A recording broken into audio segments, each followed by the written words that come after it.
The bitter Wyoming wind cut through Eli Hartwell's worn leather coat as his horse picked its way across the frozen trail. Snow had been falling for 3 days straight, turning the landscape into a white wasteland that stretched endlessly toward the horizon. His shoulder ached where the old bullet wound always complained in cold weather, a memento from his days riding with the cavalry before he'd had enough of orders and officers and men dying for causes they barely understood. Mercy's Bend appeared through the swirling snow like a ghost town, its handful of buildings huddled together against the storm. Eli had been riding for 2 weeks, his supplies running low, his horse's shoes loose and clicking against the frozen ground. He needed a blacksmith, a hot meal, and a place to lay his head that wasn't under the open sky. The saloon's warmth hit him like a wall when he pushed through the door, bringing with it the familiar smells of whiskey, tobacco smoke, and unwashed men. Heads turned as he entered, eyes taking in the stranger with the calculating look common to frontier towns where new faces meant either trouble or opportunity. "Whiskey," Eli said to the bartender, a thick-set man with arms like tree trunks, "and information about a room for the night." The bartender poured without comment, his eyes never leaving Eli's face. "Room's $2, in advance. No trouble, or you'll find yourself back in that snow faster than you can blink." Eli laid the coins on the scarred wooden bar and took his drink to a corner table, his back to the wall out of old habit.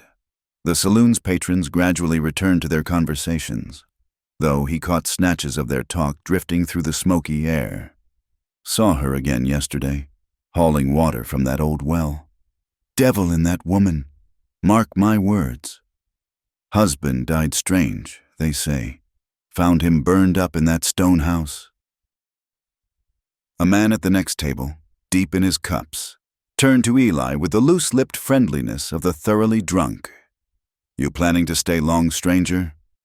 "Long enough to get my horse shod," Eli replied, taking a measured sip of the harsh whiskey. The drunk man laughed, a sound without humor. "Well, you stay clear of the widow Whitmore if you know what's good for you. Lives out in that old stone house past the church. Woman's got the devil in her heart. Killed her own husband. She did. Nobody goes near that place after dark." "That's so?" Eli kept his voice neutral, though something in the man's eager gossip set his teeth on edge. "Gospel truth. Sam Whitmore was his name. Found dead 3 winters back. House half burned. Him dead as a doornail. She claimed it was an accident, but we all know better.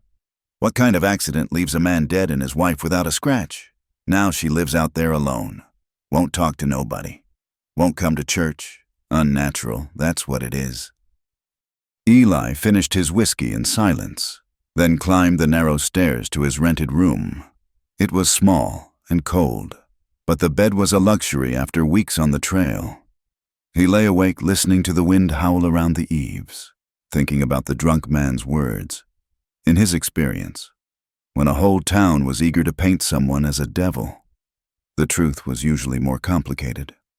Morning came gray and bitter cold. Eli found the blacksmith shop at the edge of town, the ring of hammer on anvil cutting through the still air, while the smith worked on his horse's shoes. Eli walked the frozen streets, getting a feel for the place. Mercy's Bend was like a dozen other frontier towns he'd passed through, a collection of people trying to scratch out a living in a hard land, held together by shared struggle and mutual suspicion of outsiders. The stone house stood where the drunk had said it would be, past the small white church with its crooked steeple. It was a solid structure, built to last, though one side showed the black scorch marks of old fire damage. Smoke rose from the chimney, the only sign of life. As Eli watched, the front door opened and a woman emerged carrying 2 wooden buckets. She wore a heavy coat that had seen better days and a woolen scarf wrapped around her head, but he could see she was young, perhaps 30. She moved with purpose toward an old well near the house, her boots crunching through the snow. The well's handle was frozen. Eli watched her struggle with it, putting her whole weight behind the effort. Without thinking, he found himself walking toward her. "Ma'am," he called out when he was still 20 feet away, not wanting to startle her. "Looks like you could use a hand with that." She spun around, one hand going to her chest. Her eyes were gray as the winter sky, and they held a wariness that went bone deep.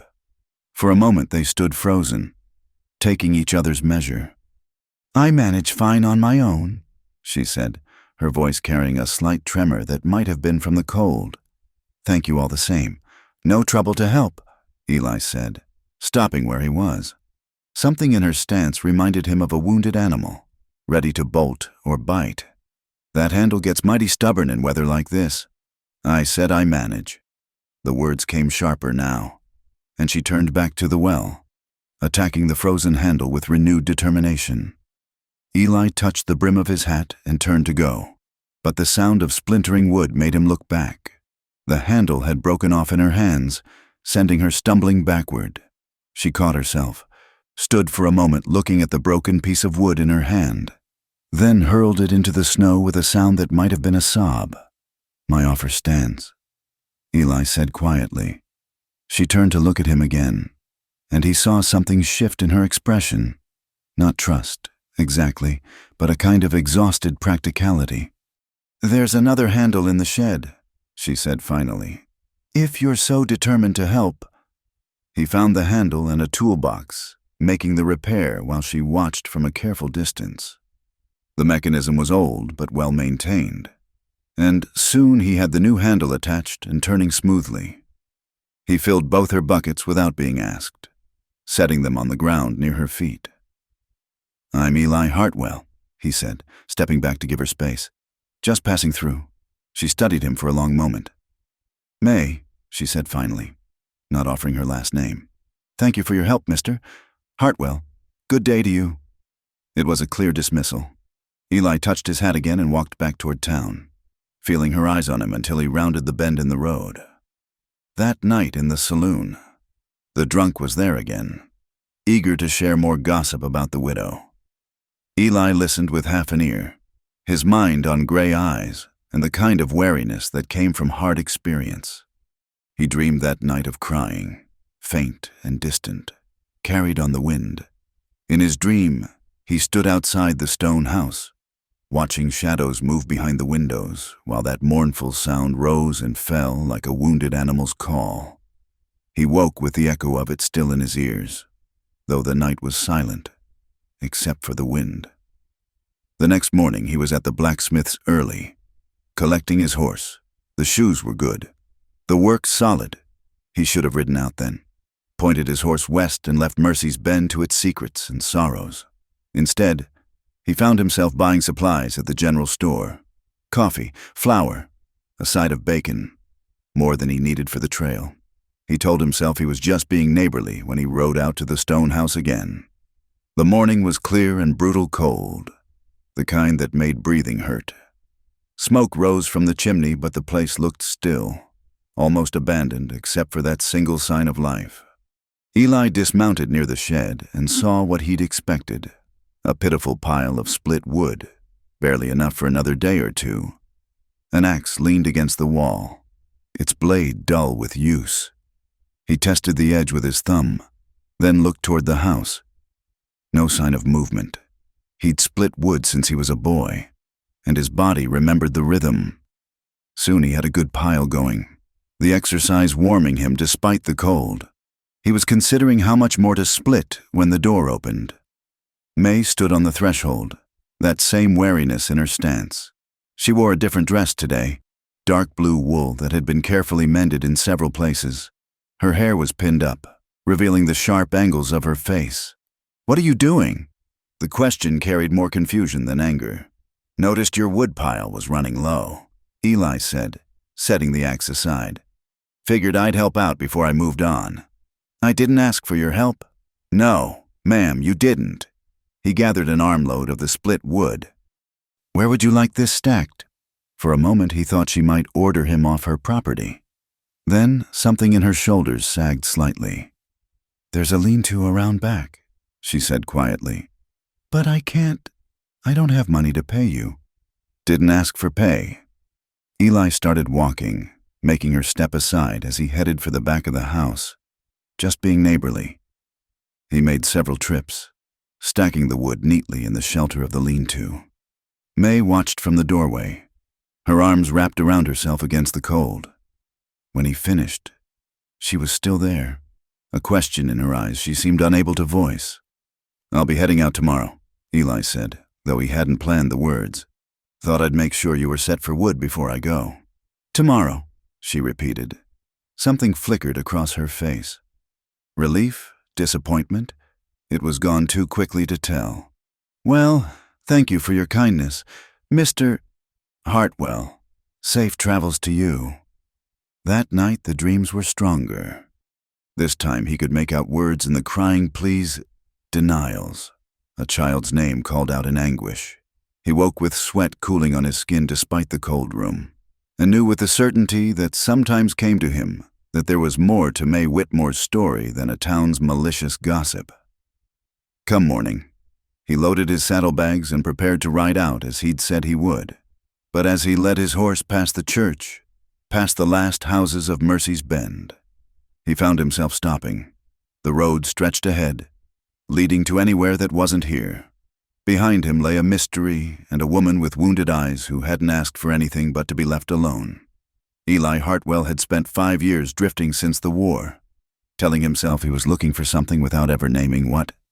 Now, standing at this crossroads with snow beginning to fall again, he thought maybe what he'd been looking for was a reason to stop running. He turned his horse around and headed back to the saloon. The bartender looked surprised to see him. "Thought you were leaving town," the big man said. "Changed my mind." Eli replied, "That room still available? Long as you can pay." Eli laid a week's rent on the bar. "I can pay." That afternoon he rode out to the stone house once more. May was hauling water again, and this time when she saw him coming, she stopped and waited. The wariness was still there, but underneath it he caught a glimpse of something else, a loneliness that matched his own. "Thought you were leaving," she said when he dismounted. "Thought so too," Eli admitted. "Decided I might stick around a bit longer. That is, if you don't mind me stopping by now and then, to help out," he added quickly. "Nothing more than that." She studied him for a long time, and he had the feeling she was looking for something specific in his face.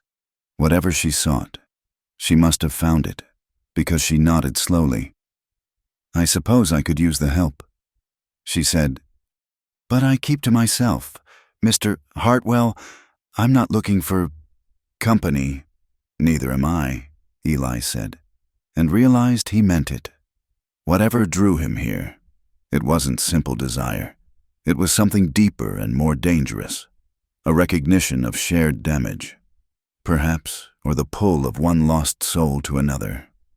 May nodded again and turned back to her water buckets. Eli stepped forward to help, and this time she let him. They worked in silence, but it was a different kind of silence than before. Not comfortable, exactly, but weighted with possibility. As he walked back to town through the gathering dusk, Eli thought about the locked room the drunk had mentioned, about the cries in his dreams, about the way May held herself like someone always ready for the next blow.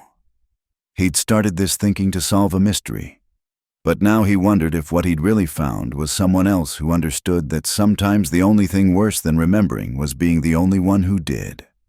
Behind him, the stone house stood dark against the snow, keeping its secrets. But for the first time in 3 years, Eli Hartwell had a reason to stay in one place. It wasn't much, maybe, but it was a start. The days took on a rhythm Eli hadn't known in years. Mornings he'd tend to his horse and help the blacksmith with odd jobs for a few coins. Afternoons he'd ride out to the stone house, always calling out before he got too close, always waiting for May's permission to approach. She never invited him inside, but she stopped objecting to his presence in the yard.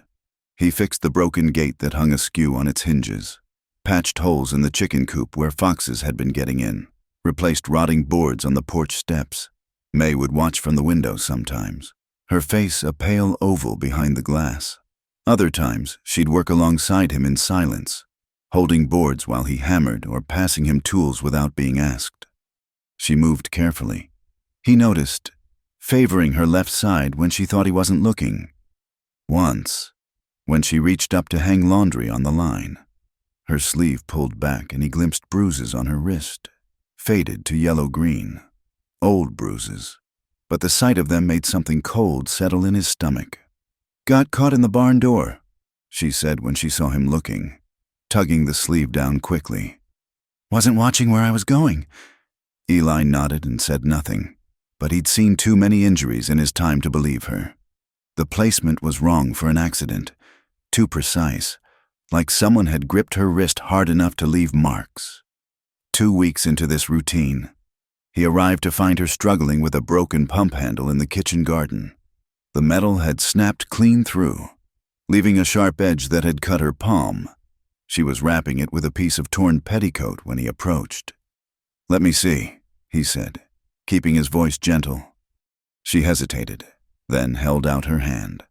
The cut wasn't deep, but her hands were a map of old scars and fresh calluses. The hands of someone who'd been doing hard labor alone for too long. "I've got some salve in my saddlebag," he offered. "Good for cuts. Learned about it during the war." "You were in the war?" It was the first personal question she'd asked him. 5 years with the cavalry. Saw more than I cared to." He retrieved the salve and carefully applied it to her palm, trying not to notice how she trembled at the touch. "Came out here after, couldn't seem to settle anywhere else. I know the feeling," she murmured, then seemed to catch herself. "Thank you, Mr. Hartwell." "Eli," he corrected. "Figure we know each other well enough by now to use given names." A ghost of a smile touched her lips. Eli, then. That night, instead of heading straight back to town, he lingered, fixing the pump by lantern light. May brought him coffee, strong and black, and stood watching him work. "You don't have to do all this," she said quietly. "Whatever debt you think you're paying, you don't owe me anything. Not about debt." Eli tested the pump handle, satisfied when water flowed clear. Man sees something needs doing. He does it. That's all. Nothing's ever that simple. Sometimes it is. He dried his hands on his shirt, met her eyes. Sometimes people just need help, and other people give it. No debts, no obligations, just being human. She made a sound that might have been a laugh if it hadn't been so bitter. "You haven't been in Mercy's Bend long enough. Then everything here comes with a price." Before he could respond, she was gone, the door closing firmly behind her. But she'd left the lantern for him to find his way, and somehow that small courtesy felt like progress. The next afternoon brought the worst storm of the season. Snow fell thick and fast, driven by winds that shook the buildings in town. Eli spent the morning helping board up windows at the general store, but his mind kept drifting to the stone house, exposed on its small rise with nothing to break the wind. By evening, when the storm showed no signs of letting up, he couldn't stand it anymore. He saddled his horse despite the blacksmith's warnings and headed out into the white fury. The familiar landmarks disappeared in the snow, and more than once he thought he'd lost the way. But finally he saw the dark bulk of the house, no smoke from the chimney, no light in the windows. He pounded on the door, calling May's name over the howl of the wind. When she didn't answer, real fear gripped him. He tried the handle, found it locked, then put his shoulder to it. The old wood gave way on the third try, and he stumbled into darkness. May? The house was cold as a tomb, his breath clouding in the air. He fumbled for matches, lit one, saw furniture covered in sheets like ghosts. "May, where are you?" A sound from upstairs, not quite a cry, not quite a word. He took the stairs 2 at a time, following the sound to a door at the end of the hall. It was locked, but he could hear movement inside, frantic and desperate. "May, it's Eli. Open the door. Go away." Her voice was raw, breaking. "Please, just go away. I'm not leaving you here to freeze. Open the door or I'll break it down." Silence, then the scrape of a key in the lock. The door opened a crack, and he saw her face, wild-eyed and tear-stained. Behind her, he glimpsed what had been a child's room, small bed with faded quilts, toys scattered on the floor, drawings tacked to the walls. "You shouldn't be here," she whispered. No one should be here. You're half frozen. Come downstairs. Let me get a fire going. She shook her head, clutching the door frame. I can't leave her. I can't leave her alone in the cold. Understanding hit him like a physical blow. This room, kept like a shrine, the cries in his dreams, the town's whispers about the night her husband died. She's not here, May, he said gently. She's not cold. Come downstairs. You don't understand. The words came out broken, desperate. It was my fault. I should have protected her. Should have gotten her out sooner.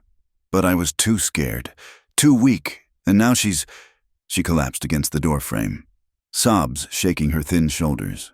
Eli caught her before she could fall, lifted her despite her weak protests. She weighed almost nothing, bird bones and grief.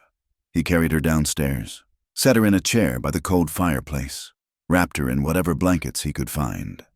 His hands shook as he built the fire, not from cold but from rage at whatever had brought her to this point.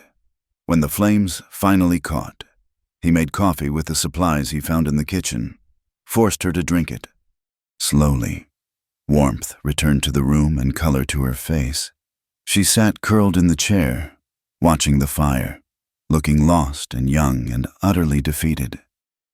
Her name was Emma, she said finally, so quietly he almost missed it.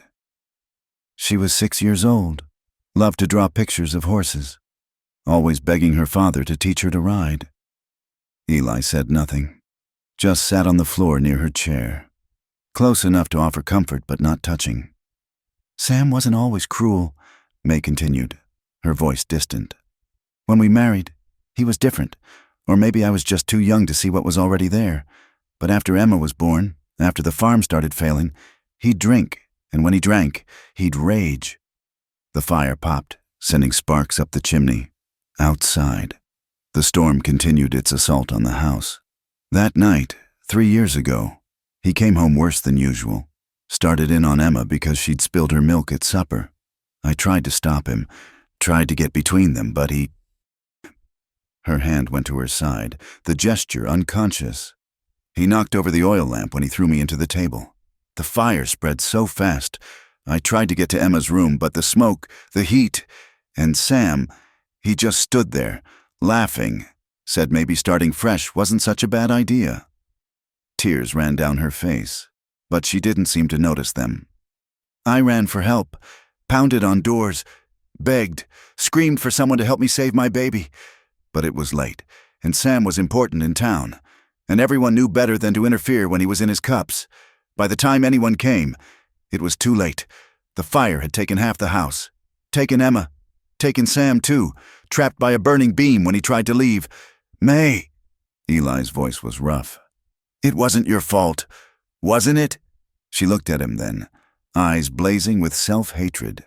I should have left years before, should have taken Emma and run the first time he raised his hand. But I was scared. Nowhere to go, no money, no family. And the law says a man can discipline his family as he sees fit. So I stayed, and my baby paid the price. The town decided I must have set the fire deliberately. After all, how convenient that Sam died and I survived. Never mind that I'd have gladly died to save Emma. Never mind that I've wished every day since that I had. She uncurled slightly, staring at her hands. They let me keep the house because no one else wanted it. Bad luck, they said, cursed, and maybe they're right. Eli moved then, kneeling beside her chair, taking her cold hands in his. Listen to me. You survived something no one should have to survive. That's not a curse. That's strength, even if it doesn't feel like it. I don't feel strong, she whispered. I feel broken, ruined, like something essential got burned up in that fire and I'm just going through the motions of being alive. I know. And he did.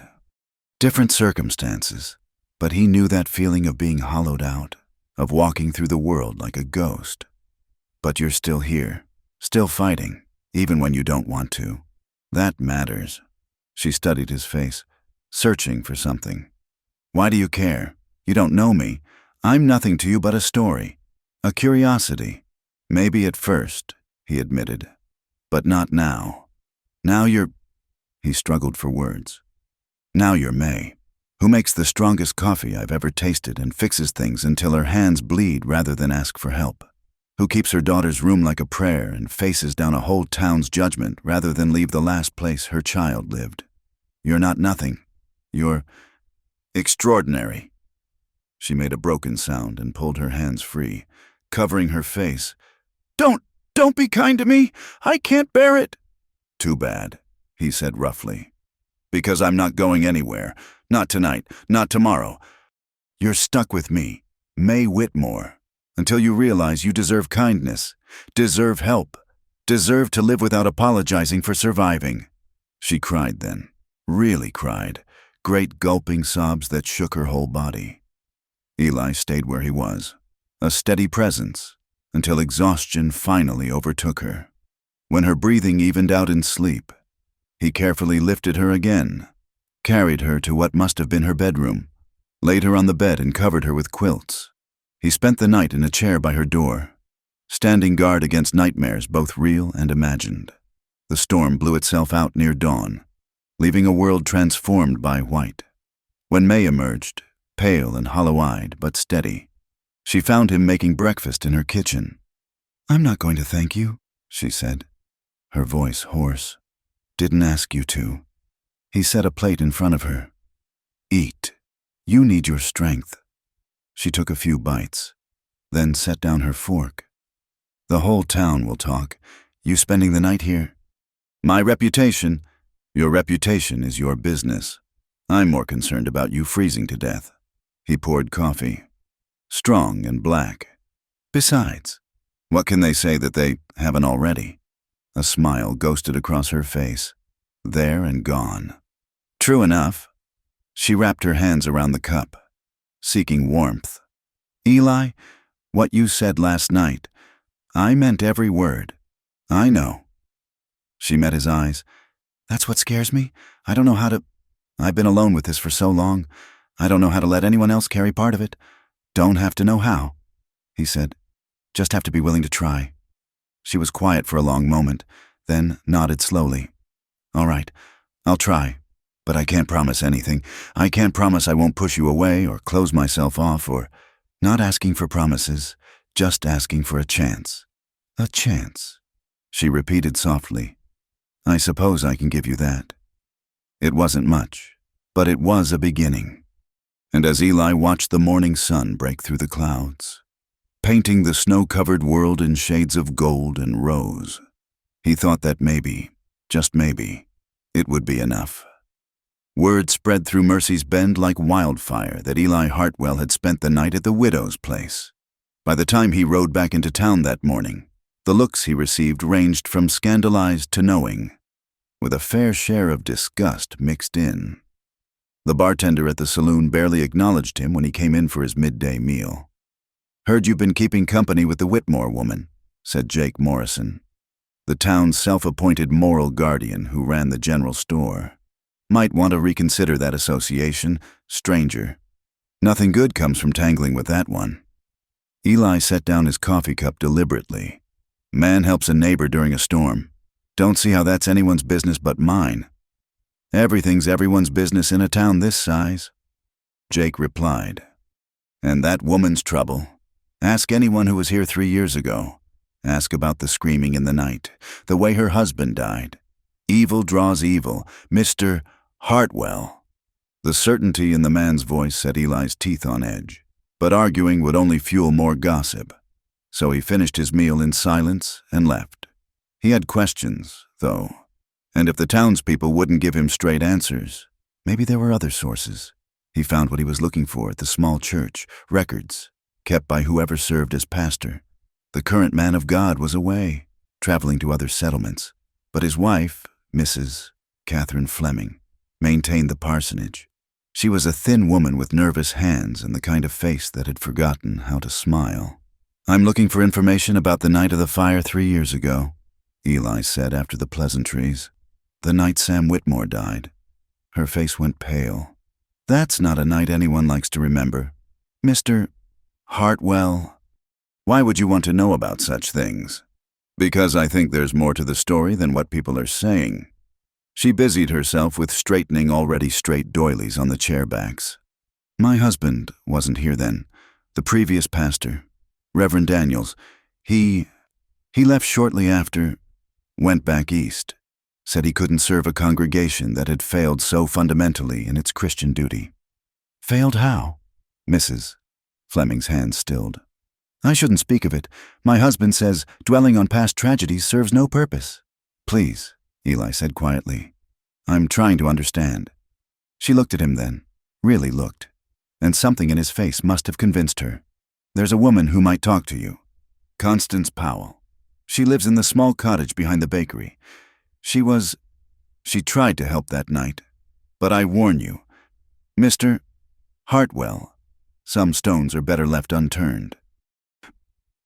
Constance Powell was indeed willing to talk, though her tale made Eli's blood run cold. She was elderly but sharp-eyed, with gnarled hands that shook as she poured tea in her tiny parlor. I heard her, she said without preamble once Eli explained why he'd come. May Whitmore, pounding on doors, screaming for help. It was bitter cold that night, snow coming down heavy, and there she was in nothing but her nightdress and a shawl. Blood on her face, begging someone to help save her little girl. Why didn't anyone help? Constance's face twisted. Sam Whitmore held the notes on half the farms around here, lent money when times were hard, then collected with interest when they got better. Nobody wanted to cross him, especially when he was drinking. We all knew what he was capable of when riled. So you all just let a child burn? I tried. Her voice broke.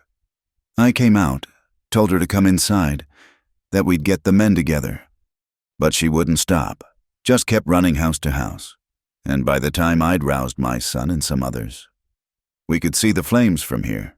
The whole east side of the house was ablaze. They tried to get in, but the smoke, the heat, and Sam, standing in the doorway laughing like a madman until a beam came down on him. Eli's hands clenched into fists. And the child. Found her in a room after the fire died down. Smoke got her, they said, peaceful-like, in her bed. Constance wiped at her eyes. May tried to throw herself into the flames when they brought the little body out. Took 3 men to hold her back. She screamed until her voice gave out, then just went silent. Hasn't been quite right since. And who could blame her? But the town blames her instead. Easier than blaming themselves, I suppose. Sam's brothers started the talk. Said she must have set the fire deliberately. After all, she inherited the house and what little money was left. Never mind that she'd have walked through hell itself for that child. Never mind that we all failed her when she needed us most. Eli left Constance Powell's cottage with a weight in his chest and fury in his heart. The story was worse than he'd imagined. Not just tragedy, but willful cowardice dressed up as prudence. A town that had chosen the safety of inaction over a child's life, then painted the grieving mother as a villain to ease their own guilt. He rode out to the stone house as twilight painted the sky purple and gold. May was in the kitchen garden, pulling the last of the winter vegetables before the ground froze solid. She looked up at his approach, and something in his face must have shown his feelings. You've been asking questions. She said it wasn't an accusation. Just a statement. Needed to know the truth. And now you do. She straightened, brushing dirt from her hands. So you can ride away with a clear conscience. You tried to help the tragic widow, but she's too damaged. Stop. The word came out harsher than he intended. Just stop. I'm not going anywhere. And you insulting yourself doesn't change that. Why? The question burst from her like it had been building pressure. Why do you care what happens to me? Because you deserve better than what this town has given you. Because courage shouldn't be punished with cruelty. Because... He dismounted, came to stand before her. Because when I look at you, I see someone worth fighting for, even if you can't see it yourself. She stared at him, eyes wide and vulnerable. Then, without warning, she surged forward, her lips meeting his in a kiss that was equal parts desperation and defiance. It lasted only seconds before she jerked back, hand over her mouth, horror in her eyes. I'm sorry, I shouldn't have... But Eli caught her hand, gentle but firm. Don't apologize. Not for that. Not ever for that. I don't know what I'm doing, She whispered. I haven't, not since Sam. And even then, it was duty, not desire. I don't know how to want something for myself. Then we'll figure it out together. He released her hand, giving her space. No rushing, no expectations, just possibility. That night, May invited him inside for the first time since the storm. They sat by the fire, drinking coffee and talking about safer things, his travels, her garden, books they'd both read. But underneath the mundane conversation ran a current of awareness, of something shifting between them. When it grew late, Eli rose to leave. At the door, May caught his sleeve. Tomorrow, would you come back? Every day, if you'll let me. She nodded, a smile ghosting across her face. I think I'd like that. The next few days passed in a strange kind of courtship. Eli would arrive in the afternoon, help with whatever needed doing, then stay for supper. They talked, carefully at first, then with growing ease. May showed him her books, a surprising collection for a frontier home. Eli told her about his family's farm in Ohio, the brothers he'd lost in the war, the restlessness that had driven him west. On the fourth night, as they sat reading by lamplight, a comfortable domesticity that made his chest ache with longing, May suddenly set down her book. I need to show you something, she said. She led him upstairs to Emma's room, the first time she'd willingly opened that door since the night of the storm. In the lamplight, he could see more details. The drawings were of horses, as she'd said, but also of flowers, birds, stick figures that must have been May and Sam and Emma herself, a happy family that existed only in a child's imagination. I keep thinking if I preserve it perfectly enough, she'll come back, May said softly. Foolish, I know, but it's all I have left of her. Not foolish. Eli stood beside her, close but not touching. Love doesn't end with death. Grief is just love with nowhere to go. She turned to him then, tears on her cheeks. She would have liked you. You're patient with horses, and she always said that meant a person was good inside. May! He reached up, brushed away a tear with his thumb. What happened to her wasn't your fault. What happened to you wasn't your fault. Sam chose violence. The town chose cowardice. You chose to try to save your daughter. That's all anyone could have done. I know that here. She touched her head. But here. She placed a hand over her heart. Here I still feel like I failed her. Feeling and truth aren't always the same thing. She leaned into him then, her head against his shoulder, and he wrapped his arms around her carefully, as if she might break.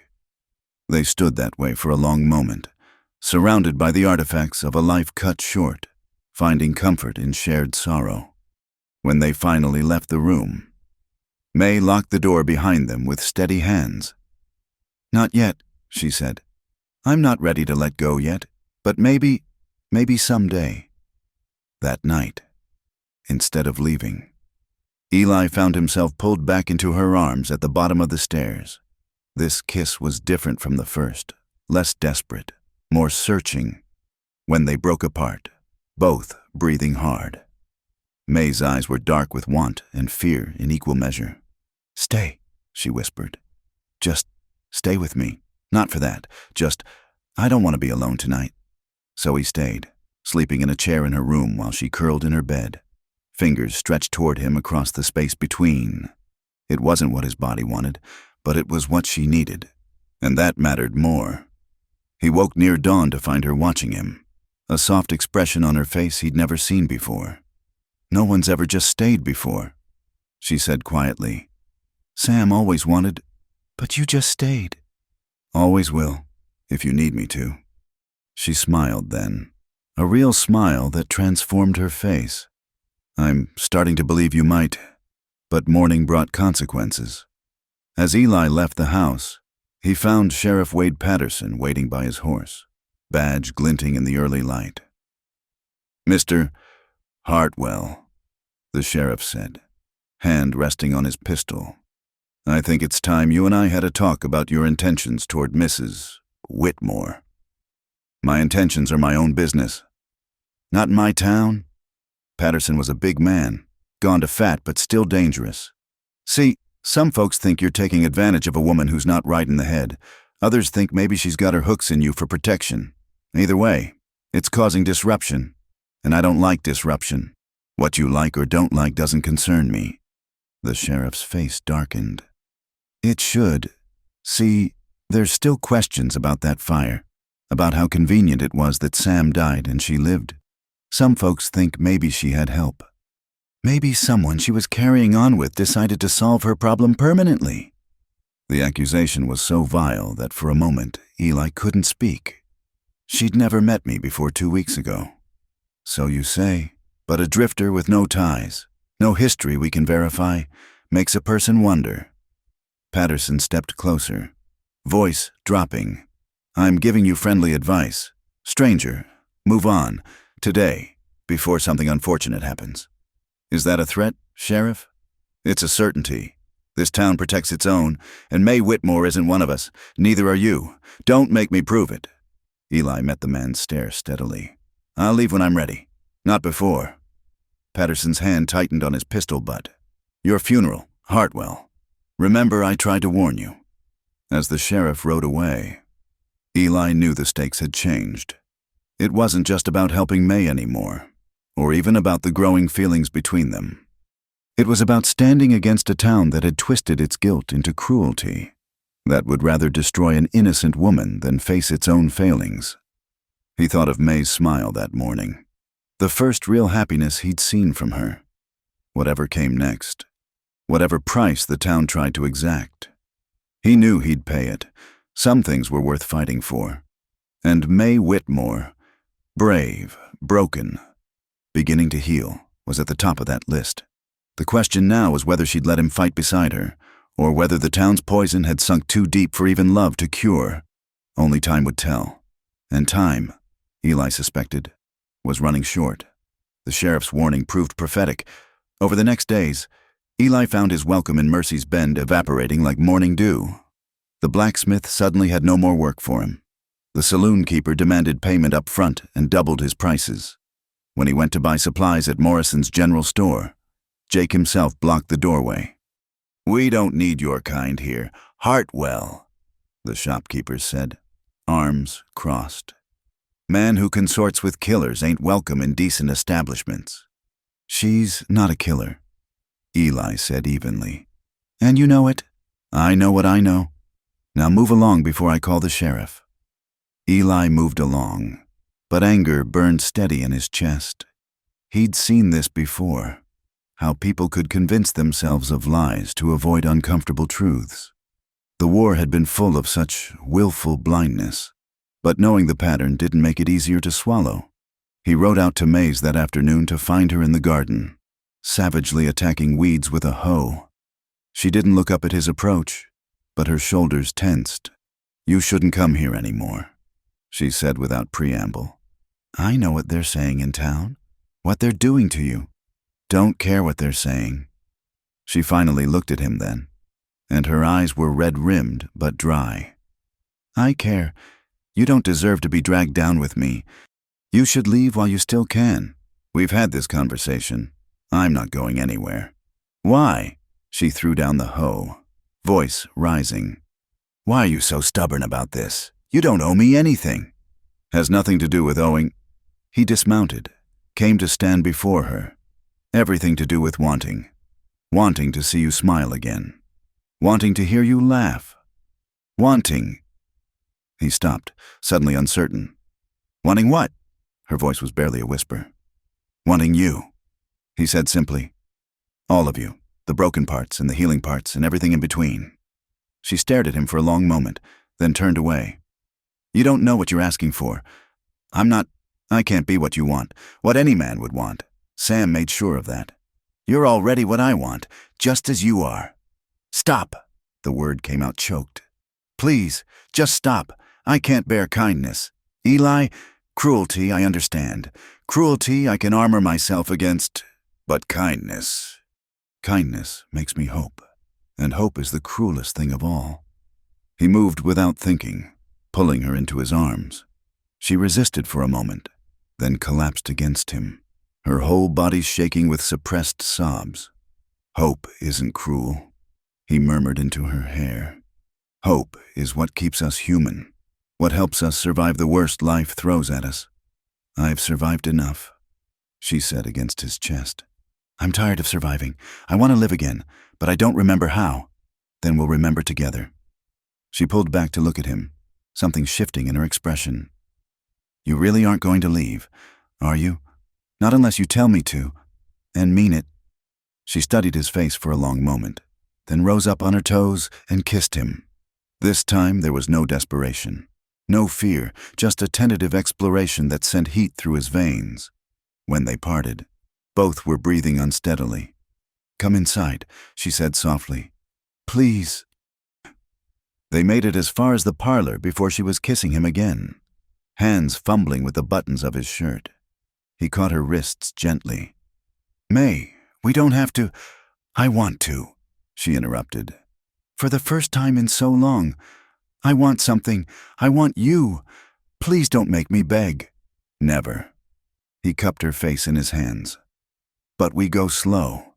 Anytime you want to stop, we stop. Promise me. I promise. What followed was careful and patient, a reclaiming of something stolen. Eli let her set the pace, watched her face for any sign of distress, ready to stop at the slightest indication. But what he saw instead was wonder, as if she was discovering something she'd thought lost forever. Afterward, they lay entwined on the narrow settee, afternoon light painting golden stripes across their skin. May traced the bullet scar on his shoulder with gentle fingers. Does it hurt still? Sometimes, when the weather changes, like my ribs, she said quietly. Sam broke 2 of them the winter before the fire. They ache when storms come. Eli's jaw tightened, but he kept his touch gentle as he ran his hand along her side. He can't hurt you anymore. No, but sometimes I still feel him, in the way I flinch from sudden movements, the way I can't stand to have my wrists held, the way I... She stopped, pressed her face against his neck. I'm broken, Eli, in ways that might not ever heal. Not broken, he corrected. Wounded. There's a difference. Wounds can heal, given time and care. You sound very sure. I am. He pressed a kiss to her forehead. Seen enough wounded soldiers to know, body and soul can take terrible damage and still mend, still find reasons to keep going. They dressed slowly, reluctant to break the spell of intimacy.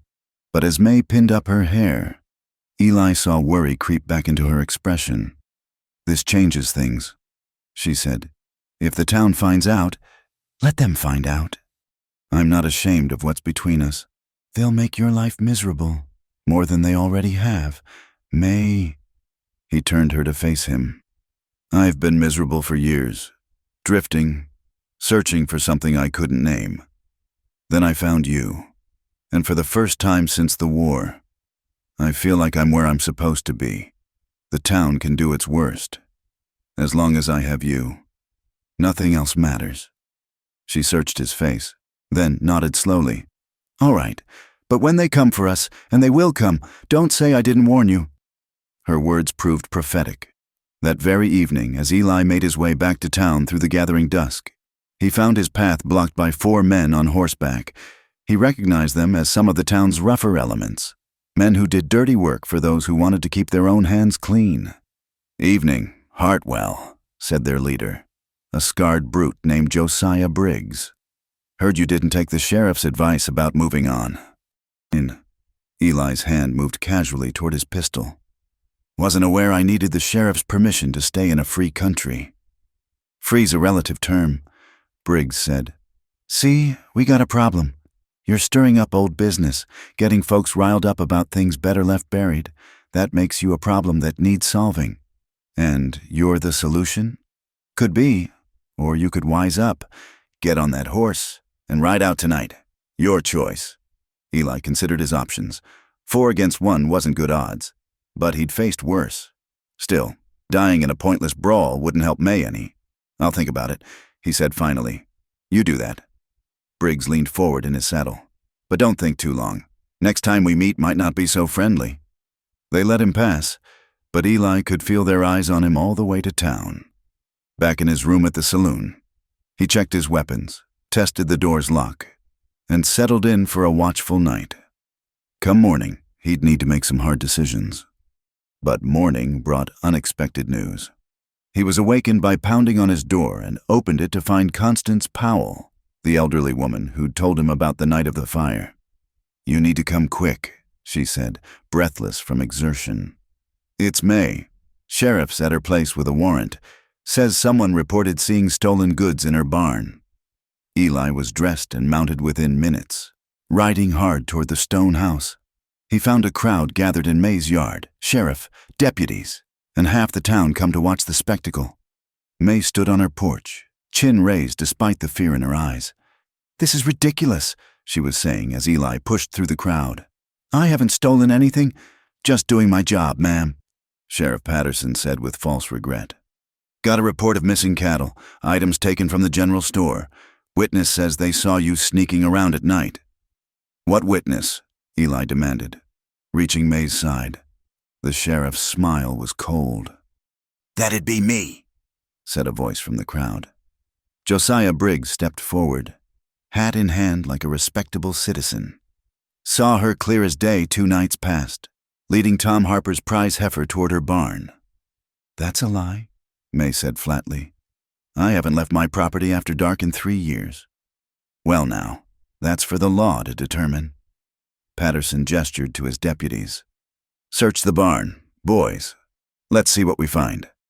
What they found, of course, was exactly what had been planted there. Sacks of grain with Morrison's store mark, tools bearing other farmers' brands, even a side of beef that Tom Harper identified as his missing stock. The frame-up was so obvious it might have been laughable if the consequences weren't so serious. "May Whitmore," the sheriff intoned with satisfaction. "I'm placing you under arrest for theft. You'll be held until the circuit judge arrives next month." "No." Eli stepped forward, but deputies' guns swung toward him. "This is a setup, and everyone here knows it. What I know is evidence," Patterson replied. "Stand aside. Hartwell. Unless you want to join her." May caught his arm as he tensed to fight. "Don't," she said quietly. "They'll kill you, and that won't help anyone." She turned to the sheriff. "I'll come quietly, but I want it on record that I'm innocent of these charges." "Duly noted," Patterson said with mock courtesy. "Bring her along, boys." They put her in irons like a common criminal, the crowd murmuring with excitement and false righteousness. As they led her past, May met Eli's eyes. "Take care of the house," she said simply. "The roses need water." He understood. She was telling him not to do anything rash, to be smart. But as he watched them load her into the prison wagon, rage burned through him like wildfire. They'd pushed too far this time. The town wanted war. He'd give them one. But first, he needed allies. And he knew exactly where to start looking. The sun was setting by the time he reached the small cabin in the hills where Reverend Daniels lived in self-imposed exile. The old preacher answered the door with suspicious eyes that widened in recognition. "You're the stranger who's been helping May Whitmore." "I am, and now she needs more help than I can give alone." Eli met the man's gaze steadily. "They've arrested her on false charges, planted evidence. You know what they're capable of. You were here that night. Daniels aged 10 years before Eli's eyes. I was, to my eternal shame. I was here and did nothing. Then do something now. You're still a man of God. Your words carry weight. Come back with me. Tell the truth about what happened 3 years ago." "The truth?" Daniels laughed bitterly. "The truth is that I let a child die because I was afraid of Sam Whitmore's influence. The truth is that I failed in my most basic duty as both minister and man." "How does confessing that help May now?" "Because the truth matters," Eli said fiercely. "Because she's carried the weight of this town's sins for 3 years. Because if good people continue to do nothing, evil wins. Is that the legacy you want?" The old man was quiet for a long moment. Then he straightened, something of his former authority returning. "No, No, it's not. Give me a moment to gather my things. As they rode back toward town through the darkness, Eli felt a grim satisfaction. It wasn't much. One guilty preacher against an entire town's prejudice. But it was a start. And come tomorrow, he'd find others. Constance Powell, the women who'd whispered their support but been too afraid to speak up. Everyone who knew the truth but had chosen silence over justice. The war for May's freedom had begun. And Eli Hartwell, who'd thought his fighting days were behind him, discovered he had one more battle in him after all. This time, he wouldn't be fighting for abstract principles or distant politicians' ambitions. This time, he'd be fighting for someone worth saving. The stone house stood empty and dark as they passed, but Eli touched his hat in a promise. He'd see her back here, free and clear, or die trying. Some things were worth any price, and May Whitmore, brave, wounded, but unbroken, was at the top of that list. The jail in Mercy's Bend was a small stone building behind the sheriff's office, barely more than 2 cells with iron bars. Eli stood outside in the pre-dawn darkness, watching the single window where a faint light flickered. May was in there, locked up like an animal, and the thought made his hands clench into fists. Reverend Daniel stood beside him, looking haggard after their night ride. "What's your plan, Mr. Hartwell?" "First, we need more people willing to speak up. Then we confront the town council, demand a proper investigation." Eli turned to the older man. "Your testimony about that night carries weight. Will you stand before them and tell the truth?" "I will." Daniel squared his shoulders. "I've run from my conscience long enough." They spent the morning gathering allies. Constance Powell was first, her aged face set with determination. "Been holding my tongue too long," she declared. "That girl deserves justice." Next came Martha Hayes, the midwife who delivered Emma. "I know what Sam Whitmore was," she said quietly. "Saw the bruises when May came for help with the baby. Kept my silence then out of fear. Won't make that mistake again." By noon, they had 7 people willing to testify, not many, but enough to make noise. Eli led them to the town hall where the council was meeting. The 5 men seated at the long table looked up in surprise as the group filed in. "This is a closed session," Mayor Calvin Pritchard said sternly. "You'll have to leave, not until you hear what we have to say." Eli stepped forward. "You've jailed an innocent woman on false charges. We're here to demand her release." Sheriff Patterson, seated at the mayor's right, laughed. "Evidence is evidence. Hartwell found stolen goods in her barn, plain as day." "Planted goods," Eli countered, "by Josiah Briggs, who threatened me the night before. This is intimidation, not justice." "That's a serious accusation," the mayor said. "Do you have proof?" "I have witnesses to May Whitmore's character, people willing to tell the truth about what really happened 3 years ago." The council members exchanged uneasy glances. It was Jake Morrison who spoke up, his merchant's instincts for self-preservation kicking in. "That's old news. Has nothing to do with the current charges?" "It has everything to do with them." Reverend Daniel stepped forward, and a hush fell over the room. His reputation, even tarnished by absence, still commanded respect. "I've come to confess my part in a terrible injustice. 3 years ago, May Whitmore came to my door begging for help. Her child was trapped in a burning house, her husband drunk and violent. I turned her away, locked my door and pretended not to hear." The silence that followed was deafening. The Reverend continued, voice steady despite the tears on his cheeks. "We all failed that night, failed a desperate mother, failed an innocent child, and then, to compound our sin, we let that woman bear the blame for our cowardice. We painted her as a killer when the only thing she ever tried to kill was the flames consuming her daughter. That's not how it happened." The sheriff sputtered. "Sam Whitmore was a respected member of this community."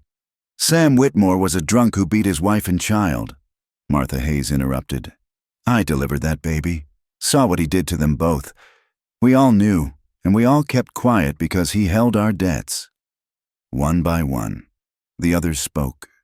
Constance Powell about the night of the fire. Thomas Garrett, the blacksmith's apprentice, about seeing Sam drunk and raging in town. Sarah Mills about the time May had come to church with a black eye and split lip, how the congregation had pretended not to notice. The council members shifted uncomfortably as the truth poured out. Finally, Mayor Pritchard raised a hand for silence. "This is all very disturbing," he said carefully. "But it doesn't change the fact that stolen property was found on Mrs. Whitmore's land, property planted by men working for you," Eli said bluntly. "This whole thing stinks of a setup. You want her gone because she reminds you of your failures. Well, I won't let it happen." "You won't let it?" Patterson's hand moved to his gun. "You're in no position to stop anything, stranger. Maybe not alone." Eli met his gaze steadily. "But I'm not alone anymore, and more people are remembering their courage. How many more will speak up when they hear Reverend Daniels has broken his silence? How will this town look when word spreads about what really happened here?" The threat hung in the air. Mercy's Bend survived on trade, on its reputation as a decent place to settle. If word got out about the town's treatment of May Whitmore, perhaps, the mayor said slowly, "we should review the evidence more carefully. Sheriff, you'll conduct a thorough investigation into these theft charges. In the meantime, Mrs. Whitmore will be released on her own recognizance."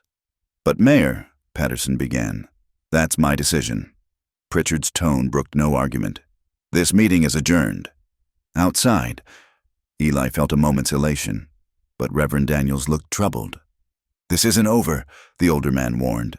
"They're backing down for now, but men like Patterson don't forget challenges to their authority." "I know." Eli looked toward the jail.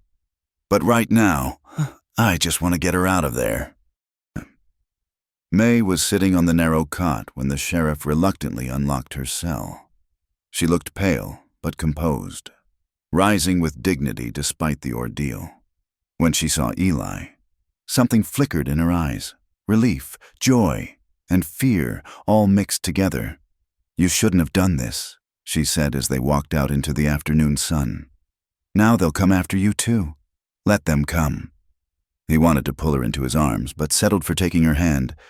"You're free. That's what matters. For now." She looked around at the small group of supporters who'd waited.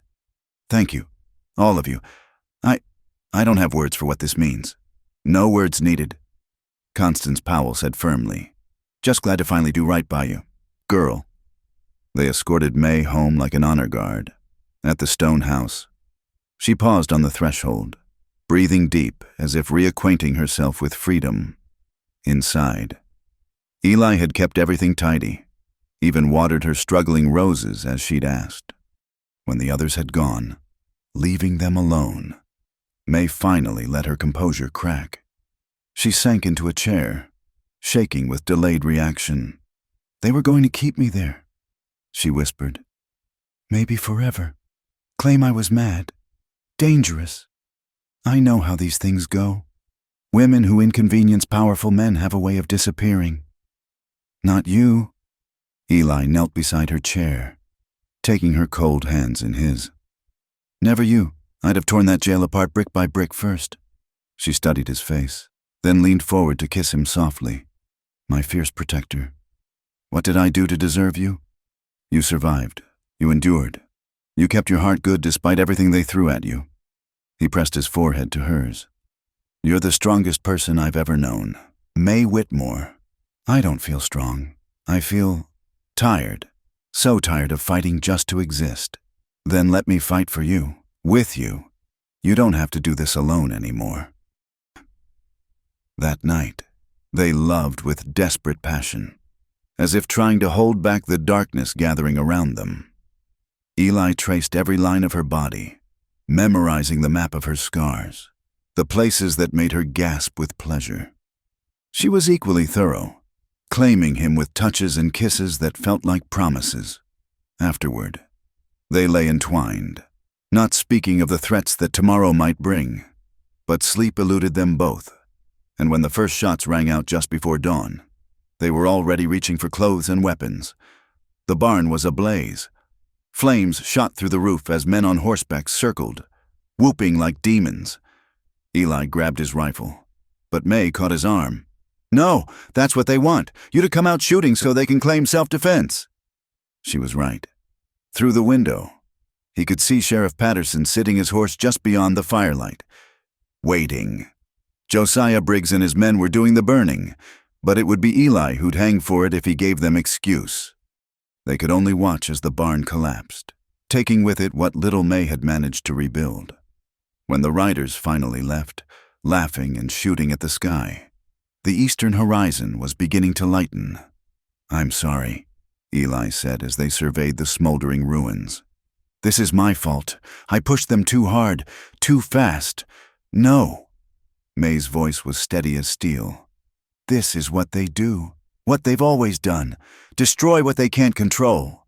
She turned to him, eyes blazing. "But they made a mistake. They think this will break me, make me run. Instead, they've only made me angry. What do you want to do?" "Fight back, but not with guns. With truth." She gripped his hands.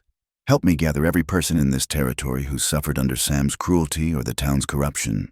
Every woman he hurt, every family he cheated, everyone the sheriff has bullied into silence. We'll build a case so strong that no amount of intimidation can suppress it. That's dangerous. They've already shown they'll use violence. Then we'd better work fast." She smiled, fierce and beautiful in the dawn light. "I've spent 3 years as their victim. No more. It's time Mercy's Bend faced a reckoning."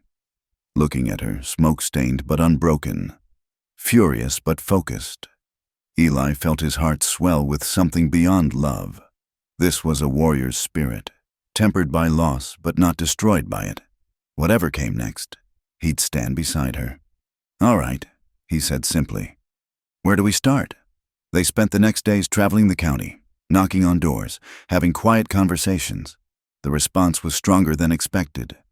Sam Whitmore's cruelty had touched many lives, and the sheriff's bullying tactics had made even more enemies. People were tired of being afraid.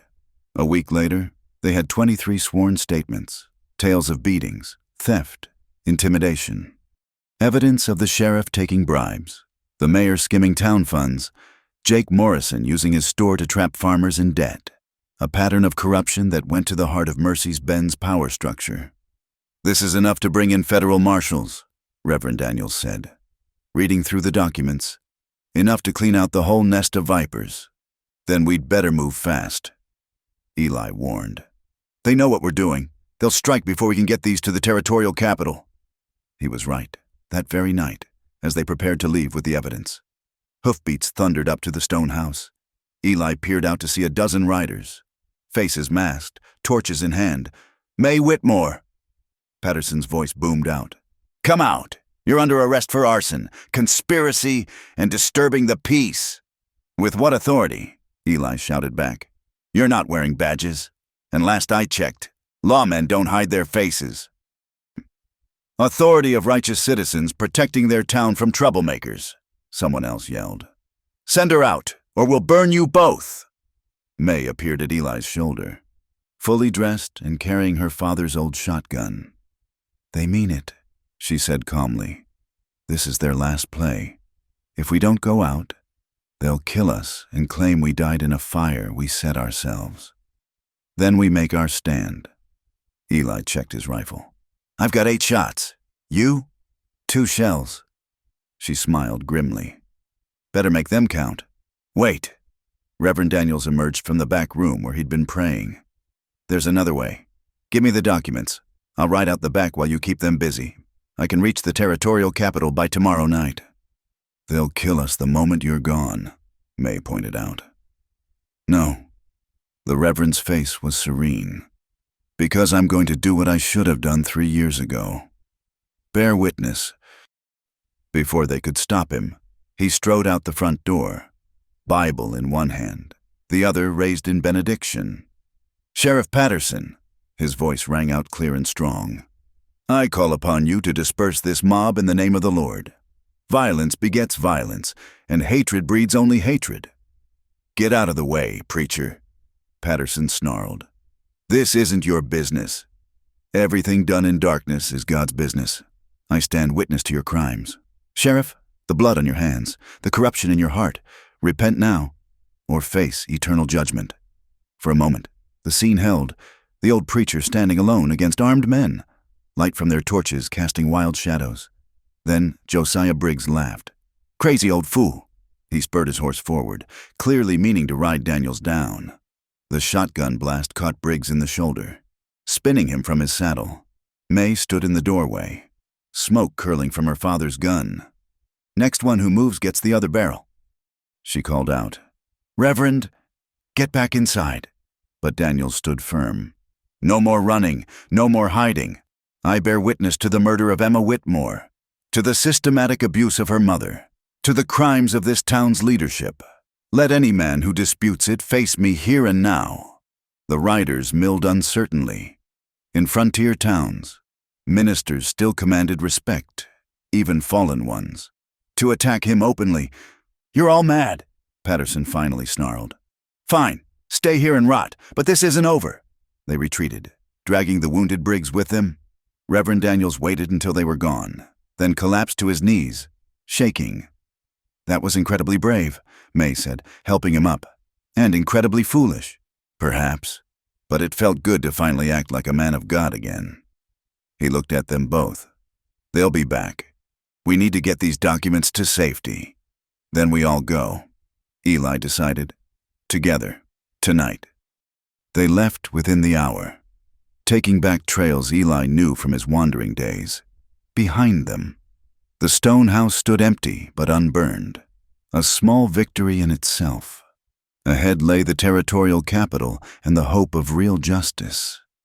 As they rode through the darkness, May reached over to take Eli's hand. "Whatever happens next," she said softly, "thank you for believing me, for standing with me, for showing me I still had fight left in me." "Always," he replied. "Whatever comes, we face it together." The lights of the capital appeared with dawn, and with them, the promise of a reckoning long overdue. Mercy's Bend had sown the wind with its cruelty and corruption. Now it was time to reap the whirlwind, and May Whitmore, no longer victim but avenging angel, would be there to watch it all come down. The territorial capital of Cheyenne sprawled before them like a promise of civilization after the raw frontier of Mercy's Bend. Eli led them through streets bustling with commerce, past hotels and shops that seemed impossibly grand after their isolation. May rode close beside him, her back straight despite exhaustion, while Reverend Daniels brought up the rear, clutching the saddlebags containing their precious evidence. They found lodgings at a modest boarding house run by a widow named Mrs. Thornberry, who took one look at May's drawn face and immediately began fussing over them all like a mother hen. "You folks look like you've ridden through hell itself," she declared, ushering them inside. "Hot baths and hot meals, that's what you need. Questions can wait." It was a kindness that nearly undid May. After weeks of hostility and violence, simple human decency felt foreign. Eli saw her eyes fill with tears. She quickly blinked away. The next morning, they presented themselves at the federal marshal's office. Marshal James McKenna was a lean man with sharp eyes and prematurely gray hair, his reputation for incorruptibility preceding him. He listened in silence as they laid out their case, occasionally asking pointed questions but mostly just absorbing the tide of testimony. "This is serious," he said finally, reviewing the sworn statements. "If even half of this is true, we're looking at conspiracy, corruption, murder." He fixed his gaze on May. "You understand, Mrs. Whitmore, that pursuing this will mean reliving everything? In court, under oath, with those men trying to tear your story apart?" "I understand," May said steadily. "I've lived with it in silence for 3 years. Speaking it aloud can't be worse than that." McKenna nodded slowly. "All right. I'll need a few days to verify some of this independently. Then I'll ride to Mercy's Bend with a squad of deputies. In the meantime, you folks lay low. If Patterson's as dangerous as you say, he might try something even here."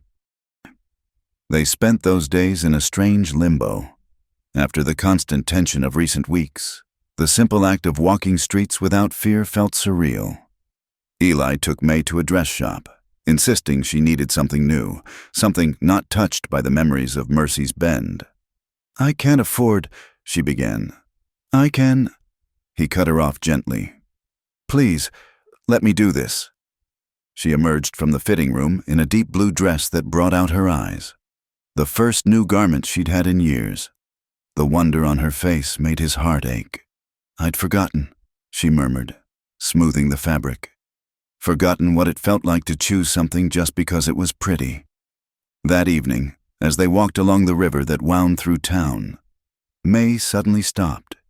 Eli, what happens after, when this is all over, when justice is done, if it can be? He'd been wondering the same thing. What do you want to happen? I don't know. For so long, fighting to clear my name was all I had. Without that. She trailed off, looking lost. I don't know who I am anymore.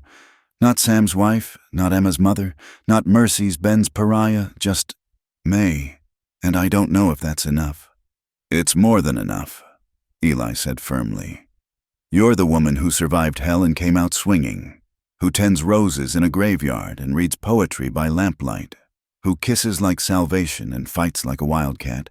You're everything, May, everything.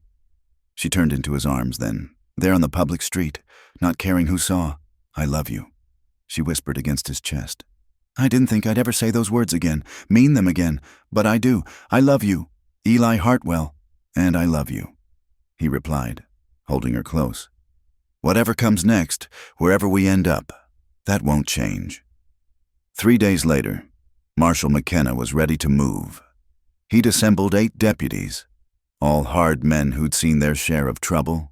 They rode out at dawn. May insisted on going despite McKenna's reservations. This is my fight, she said firmly. I need to see it through. The journey back to Mercy's Bend took 2 days. As they approached the town, Eli noticed the unusual quiet. No smoke rose from chimneys, no movement in the streets. It felt like riding into a ghost town. They found out why at the saloon. Jake Morrison was behind the bar, pouring drinks with shaking hands for the handful of men present. When he saw the marshals, his face went white. They're gone, he said before anyone could speak. Patterson, Briggs, most of their crew, lit out 2 nights ago when word came you were coming. Convenient, McKenna said dryly. And the mayor? Barricaded in his house with his family. Says he had nothing to do with any of it. We'll see about that. The marshal turned to his men. Round up everyone named in these statements who's still in town. We'll sort truth from lies soon enough. The next weeks were a whirlwind of depositions, testimonies, and legal procedures. The territorial prosecutor, a young man named David Cartwright, proved both thorough and sympathetic.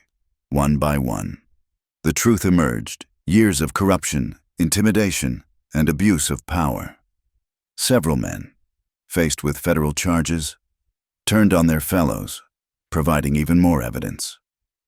May testified on a cold November morning. The courthouse packed with observers. She spoke clearly and calmly about her marriage, Sam's abuse, the night of the fire, when the defense attorney, brought in from Denver, tried to paint her as a calculating murderess. She met his attacks with quiet dignity. I would have died to save my daughter, she said simply. If I could trade places with her even now, I would, but I cannot. All I can do is ensure that the truth is finally told, that those who failed her face justice. Eli testified too, about the threats, the planted evidence, the attempted burning. Reverend Daniels gave perhaps the most powerful testimony, openly weeping as he described his cowardice that night and the town's collective failure. The trial lasted 2 weeks. In the end, Mayor Pritchard was convicted of corruption and conspiracy. 3 town councilmen faced prison terms. Warrants were issued for Patterson and Briggs, though they remained at large. Perhaps most importantly, May was officially cleared of any wrongdoing in her husband's death. The night after the verdict, Mercy's Bend held a town meeting. The few decent folks left elected new leadership, including Constance Powell as the first woman on the town council. They offered May the deed to her property free and clear, along with a formal apology from the town. She stood before them, Eli at her side, and spoke words that would be remembered for generations. I accept your apology, but I cannot forget. Cannot forget the door that stayed locked while my daughter died. Cannot forget 3 years of being treated as less than human. This town failed not just me, but itself. Failed to live up to the most basic human decency. I pray you do better going forward, but I will not be here to see it. They left the next morning. Just May and Eli, their possessions loaded on a small wagon. Reverend Daniels saw them off, pressing a worn Bible into May's hands. "Where will you go?" he asked. "West," Eli answered. "California maybe, or Oregon, somewhere we can start fresh." "Somewhere Emma never was," May added softly. "Somewhere the memories might fade a little." They traveled slowly, no longer running from anything, just moving towards something new. In a small valley in Colorado, they found what they were looking for. A piece of land with a stream running through it, mountains rising in the distance, and no ghosts haunting the corners. They built a small cabin together, working side by side through the warming days of spring. Eli taught May to ride properly, to shoot straight, to trust in her own strength. She taught him to find joy in small things again, the first green shoots in their garden, the way light played through leaves, the simple pleasure of waking beside someone you loved.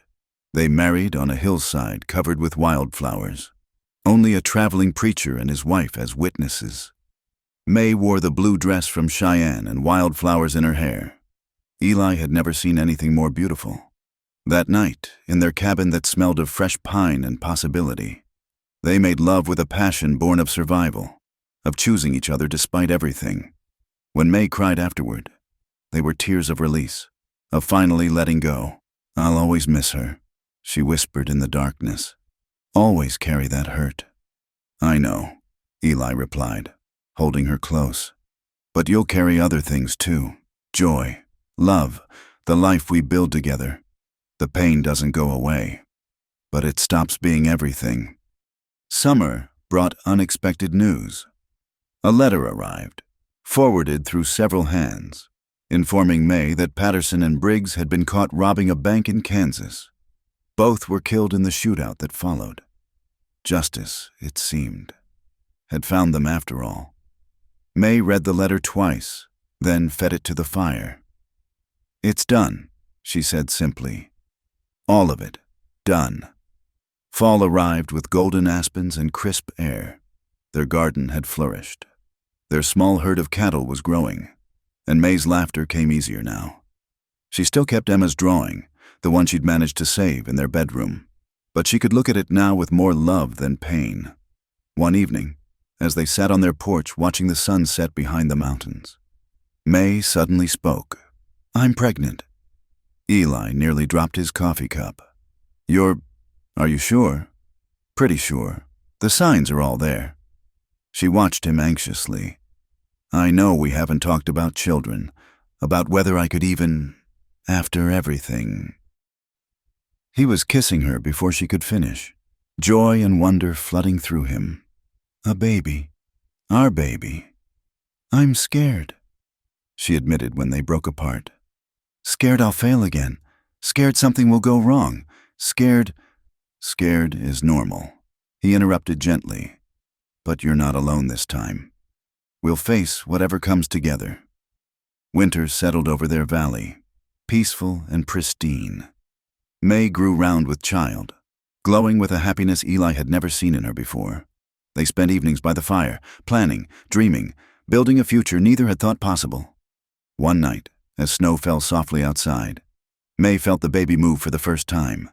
She grabbed Eli's hand, placed it on her belly, and they waited breathlessly until it came again, a flutter, a promise, a new beginning.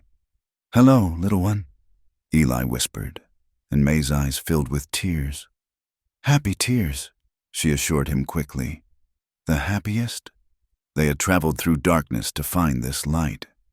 Through violence and injustice, through grief and fear, through the very worst humanity could offer. But they had survived, and more than survived. They had found love, hope, and now new life. The ghosts would always be there, shadows at the edges of their joy, But shadows only existed where light shone, and their light built from courage, trust, and the choice to keep going when everything seemed lost, burned bright enough to keep the darkness at bay. In a valley far from Mercy's Bend, in a cabin built by their own hands, two wounded souls had created something whole. It wasn't perfect. Nothing ever was. But it was theirs. And it was good. And it was enough. More than enough. Spring arrived in their valley with a profusion of wildflowers and the sound of snowmelt rushing through the creek. May was heavy with child now, moving carefully but with a contentment that made Eli's heart swell every time he looked at her. They had built a good life here, peaceful and honest, but that peace was about to be shattered. The rider appeared on a Tuesday afternoon, when Eli was mending fence and May was tending her garden, a lone figure picking his way down the trail that few knew existed. Eli's hand went instinctively to the rifle propped against the fence post. As the rider drew closer, Eli recognized him. Thomas Garrett, the blacksmith's apprentice from Mercy's Bend, who had spoken up for May during the trial. He looked older, wearier, his clothes dusty from hard travel. "Thomas," Eli called out, lowering the rifle but not setting it aside. "Long way from home." "Mr. Hartwell." Thomas dismounted, removing his hat. "Mrs. Whitmore, I'm sorry to intrude, but I had to warn you. There's trouble coming." May had risen from her garden, one hand pressed to her lower back. "What kind of trouble?" "Samuel Whitmore had a brother back east, Marcus. He didn't come to the funeral, didn't seem to care about Sam's death at the time, but when word of the trial reached him, when he learned May inherited the property." Thomas paused, accepting the water Eli offered. "He's claiming the land should be his, says May murdered his brother for it." "The court cleared her," Eli said flatly. "It's done. Not to him. He's hired lawyers, filed papers saying the trial was corrupted, that May bewitched the jury." Thomas looked miserable. "But that's not the worst of it. He's also hired men, Mr. Hartwell, bounty hunters.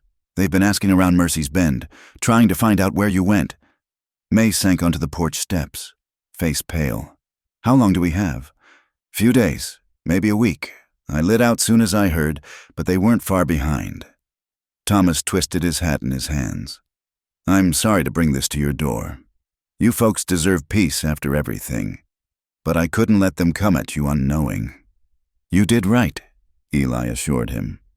"We're grateful. Will you stay the night? Rest your horse?" Thomas agreed, and they spent the evening planning. The cabin was defensible, but not against a sustained siege. They could run again, but May was too far along to travel hard, and running had never solved anything anyway. "We make our stand here," May decided finally. "This is our home. I won't be driven from another one." Eli wanted to argue, wanted to bundle her somewhere safe, but the steel in her voice stopped him. She was right. They'd run far enough. The next days were spent in preparation. Eli fortified the cabin as best he could, creating firing positions and obstacles. May, despite her condition, helped where she could, her movements careful but determined. Thomas stayed to help, saying he'd rather stand with them than return to a town that still reeked of corruption. On the 5th day, they came, 6 men, riding slow and careful down the valley trail. At their head rode a man who could only be Marcus Whitmore, same heavy build as his brother, same cruel set to his mouth, but dressed in Eastern finery that looked absurd in the wilderness.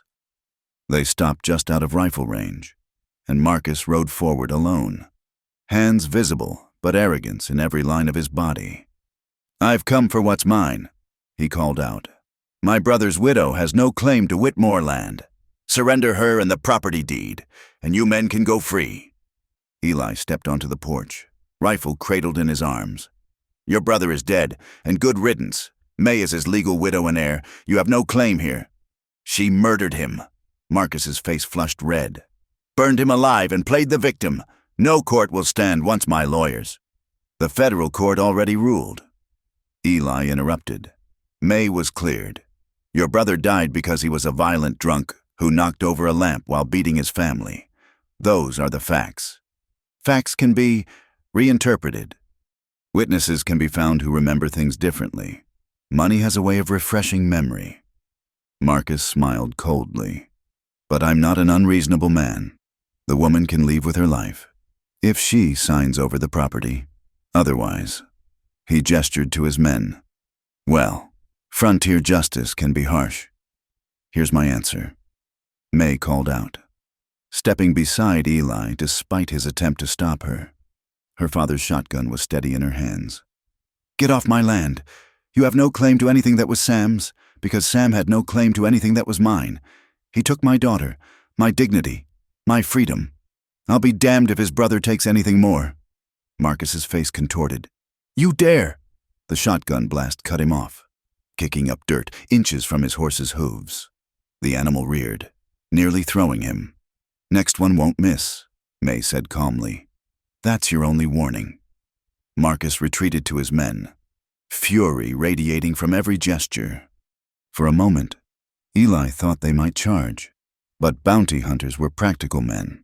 A frontal assault on a fortified position in daylight was suicide. They'll wait for dark, Thomas said quietly from his position at the window. Try to rush us then. Let them come, May replied, checking her ammunition. I'm tired of waiting for the next blow to fall. As the sun began its descent, Eli pulled May aside. I need you to promise me something. If this goes bad, you take the horse out back and run. Get to town. Get help. No.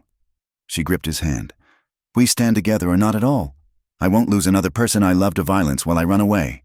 May, the baby, will have parents who stood their ground, or won't need parents at all.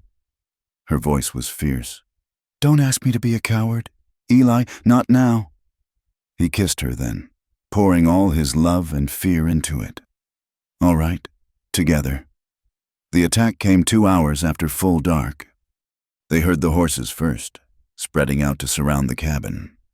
Eli and Thomas had positioned themselves at opposite windows while May covered the back door. Remember, Eli called softly, make your shots count. We need them to think we have more ammunition than we do. The first rush came from the east, 2 men firing as they ran for the wood pile. Eli dropped one. Thomas wounded the other, sending him scrambling back. A moment later, glass shattered as someone fired through the back window. May's shotgun roared in response. Just winged him, she reported, voice steady despite the chaos. For an hour, the siege continued. The attackers would probe, trying to find a weakness, while the defenders made every shot count. But ammunition was running low, and the bounty hunters were professionals. They'd figured out there were only 3 guns defending the cabin. They're gathering for a final rush, Thomas warned, peering through a crack in the shutters. All of them together. Eli checked his rifle, 3 rounds left. His pistol had 6. Not enough, not nearly enough. Then, impossibly, they heard new gunfire. Not at them, but out in the darkness. Shouts of alarm, horses screaming, the boom of multiple rifles. The attack on the cabin faltered as the bounty hunters turned to face this new threat. What in hell? Thomas began. Through the window. Eli saw riders charging out of the darkness, a dozen or more, firing as they came. At their head, incredibly, rode Reverend Daniels, his white hair wild in the moonlight. The bounty hunters, caught between the cabin and this new force, broke and ran. 2 didn't make it, cut down in the crossfire. The others, including Marcus Whitmore, fled into the night, their grand plans in ruins. As the dust settled, Daniels rode up to the cabin. Behind him were faces Eli recognized. Constance Powell's son, the midwife Martha Hayes' husband, even Jake Morrison looking shamefaced but determined. Thought you might need help, the Reverend called out. Thomas left word where he was heading. Took us a while to gather folks willing to ride, but conscience is a powerful motivator. May stepped onto the porch, tears streaming down her face. You came. After everything, you came. Should have come sooner, Morrison said gruffly. 3 years sooner, but we're here now. They spent the rest of the night on guard, but Marcus and his remaining men were gone, fled back east or wherever rats ran when their plans failed. In the morning, the men from Mercy's Bend helped bury the 2 dead bounty hunters, then shared breakfast around May and Eli's table. We've been talking. Constance Powell's son, Robert, said about what happened, about how we failed you, the town. It's different now. Trying to be better. We know you can't come back.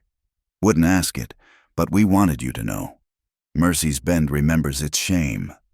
And we'll make sure Marcus Whitmore knows he's not welcome in our territory. Some of us are heading to the territorial capital, Daniels added. File charges against Marcus for attempted murder, conspiracy, harassment. Make it official that he has no claim. You shouldn't have to keep fighting the same battles. May reached for Eli's hand, squeezing it tight. Thank you, she said simply. All of you. It helps. Knowing the town finally stood up, even if it was late. They left that afternoon, but not before Martha Hayes had examined May and pronounced her healthy despite the night's excitement. Baby's strong, she said with a smile. Takes after its mother, as the riders from Mercy's Bend disappeared up the trail. May leaned against Eli, exhaustion finally showing. It's over, she murmured. Really, truly over. That part is. Eli agreed, hand resting on her swollen belly. But we've got a whole new adventure starting soon. 3 weeks later, as spring gave way to early summer, their daughter was born. She came into the world with lusty cries and her mother's gray eyes, perfect and whole and alive. May wept as she held her. Joy and grief mingled in those tears. What should we call her? Eli asked, touching the baby's impossibly tiny fingers. May was quiet for a long moment. Hope, she said finally. Hope, Elizabeth Hartwell, because that's what she is. Hope that life goes on, that love survives, that even after the worst darkness, light finds a way. Hope, Eli repeated, the name settling right in his heart. Perfect. As he watched his wife nurse their daughter, there in their cabin built of sweat and dreams, Eli thought about the journey that had brought them here, the pain, the loss, the struggle against injustice. It hadn't been easy or clean or fair, but it had led to this moment. May singing softly to their baby, sunlight streaming through windows they'd installed together. Peace hard-won but real. Outside. Their valley bloomed with summer growth. The fruit trees they'd planted were taking root. The vegetable garden promised good harvest. Life, stubborn and resilient, pushed forward as it always did. Marcus Whitmore would be arrested 2 months later, charged with multiple crimes. His claim to the Mercy's Bend property legally dissolved. The town itself would slowly heal, the new leadership working to atone for past failures. Some wounds would never fully close, but acknowledgement and change were their own form of justice. But all that was still to come. For now, there was just this, a woman who'd survived the unsurvivable, a man who'd stopped running long enough to fight for something worthwhile, and the new life they'd created together. It was enough. More than enough. It was everything. 5 years had passed since Hope's birth, and the valley had become a proper homestead. The cabin had grown too, with rooms added as needed, including a small library where May kept her books and taught Hope her letters. Their daughter was a bright, curious child with her mother's gray eyes and her father's steady nature, running through the wildflowers with the fearlessness of one who had only known love. On this particular morning, Eli was teaching Hope to ride the gentle mare they'd bought for her, while May watched from the porch, her hands busy with mending. Their life had found a rhythm, peaceful but never complacent, joyful but always mindful of how hard-won that joy was. "Papa, look, I'm doing it myself," Hope called out, her small hands confident on the reins. "That's my girl," Eli praised, walking alongside the horse. "Remember, gentle but firm. Let her know you're in charge, but that you respect her too." May smiled at the scene, then felt a familiar flutter in her belly. Their second child would arrive come winter, another miracle she'd never thought possible. She hadn't told Eli yet, wanting to be certain. But the signs were unmistakable. A dust cloud on the horizon caught her attention. Riders approaching. 2 of them, moving at an easy pace that suggested no urgency. Eli saw them too, automatically moving Hope behind him while keeping his manner calm. As they drew closer, May recognized one of them, Reverend Daniels, older now but still spry. The other was a young woman she didn't know, dressed in traveling clothes but with an Eastern refinement to her bearing. "Reverend," Eli greeted, relaxing slightly. "Long way from Mercy's Bend." "Indeed it is." Daniels dismounted, smiling at the sight of Hope peeking out from behind her father. "And this must be the famous Hope I've heard about. I'm an old friend of your parents, little one." Hope, never shy, stepped forward. "Mama says you helped save us from bad men." "Your mama saved herself," Daniels corrected gently. "I just finally did what was right." He turned to his companion. "This is Miss Catherine Mills. She's a journalist from Boston, writing about frontier justice and the treatment of women in the territories." The young woman dismounted gracefully, extending her hand to May. "Mrs. Hartwell, I've heard so much about you. Your story, it's important, more important than you might realize." May shook her hand cautiously. "My story's my own. Miss Mills, I'm not sure I want it spread across Eastern newspapers. Please, hear me out." Catherine's eyes were earnest. "All across the territories, women are suffering in silence, trapped by laws that give their husbands complete control, failed by communities too afraid to intervene.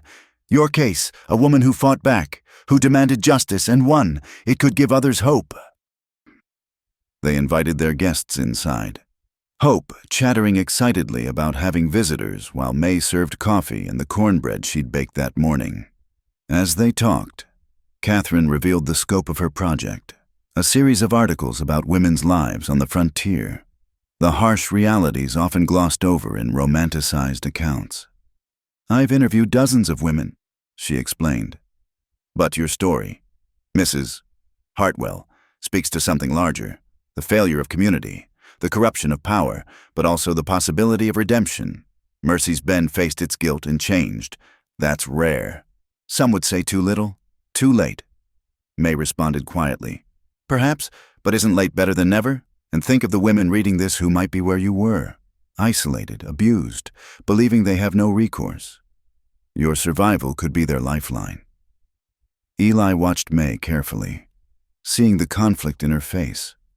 He knew she valued their privacy, their hard-won peace. But he also knew her heart, the part that still ached for all the women who suffered as she had. "What would you need from me?" May asked finally. "Just your truth, in your own words. I can change names if you prefer, locations even. But the truth of it, that needs to shine through." May looked at Hope, playing with a corn-husk doll by the fire. Then at Eli. He gave her a small nod. "Your choice, always your choice." "All right," May decided. "But we do it here, in my home, and my family stays out of it as much as possible." They spent 3 days together, Catherine taking careful notes as May recounted her story. It was harder than May had expected, reopening wounds she'd thought healed. But it was also cathartic, speaking her truth to someone who listened without judgment, who understood the larger implications. On the second evening, as they took a break from the heavy conversation, Hope climbed into May's lap. "Mama, why does the lady keep making you sad?" May hugged her daughter close. "She's not making me sad. Sweetheart, I'm remembering sad things that happened before you were born. But you know what? Those sad things led to happy things. They led to you and Papa and our life here. So sometimes sad things turn into good things. Sometimes they do, if we're brave enough to keep going." Catherine smiled at the exchange, making a note. Later, she told May, "You've done something remarkable here. Built a life of joy on a foundation of sorrow. That's a powerful message."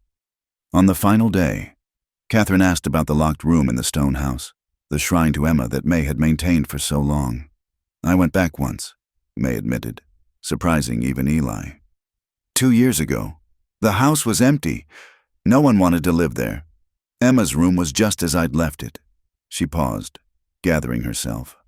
"I packed up her things, her drawings, her doll, the little dress she loved. Brought them here." "Where are they now?" Catherine asked gently. May pointed to a chest in the corner of the main room. "There, where I can remember her but not be trapped by the memory. Hope knows about her sister. We visit the grave in Mercy's Bend once a year, leave flowers. It hurts, but it's a clean hurt now, not infected anymore.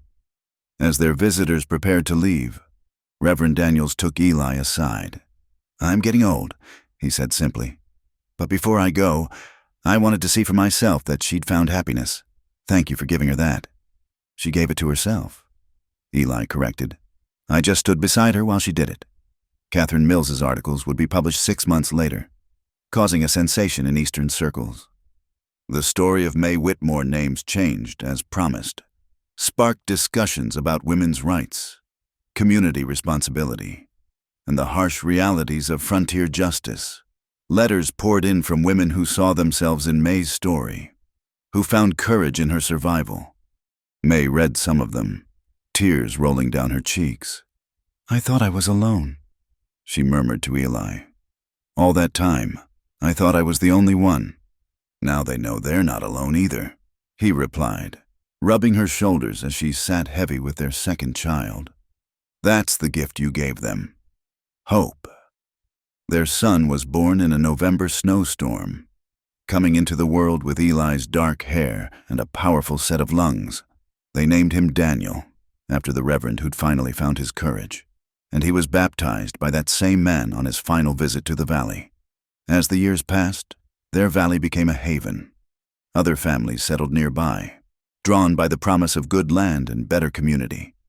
May became something of an unofficial counselor to women struggling in their marriages, offering quiet support and practical advice.